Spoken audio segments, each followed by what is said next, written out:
would the author of the Proverbs use the phrase fear of the Lord to describe this way of living? Why would the author of Proverbs use fear of the Lord to describe someone who builds their life on the rock? Should we be afraid of God?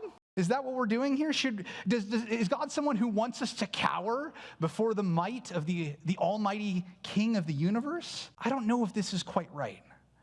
I found the metaphor of the electricity that runs through our houses to be a helpful comparison to the idea of fear of the Lord. Electricity, when it's properly directed, it's an immense blessing. But if we mess around with electricity, if we are intentionally ignorant of the catastrophic power it can bring to bear, not only on devices, but also on human bodies, that can lead to great tragedy. When we interact with electrical devices, we need to begin by using rubber gloves, using non-conductive tools, even sometimes flipping a circuit breaker to make sure that the wires that are hot are not having current running through them. If we want life to make sense, and if we want our own lives to continue, we need to start with what electricity does and how it acts toward us. God is the same way. The book of Proverbs insists that if you get everything else correct, if you use accurate weights and measures as it suggests we do later in the book of Proverbs, if we act with integrity,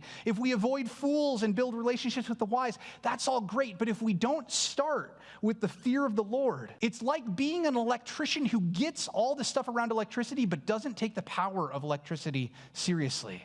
What electrician is not going to take precautions when working with electricity? It's not very wise. For the guidance in the book of Proverbs to make sense, we must begin with the character of God. Who is the Lord? And how does the Lord interact with us? We can see how God interacts with us by the example of Jesus Christ.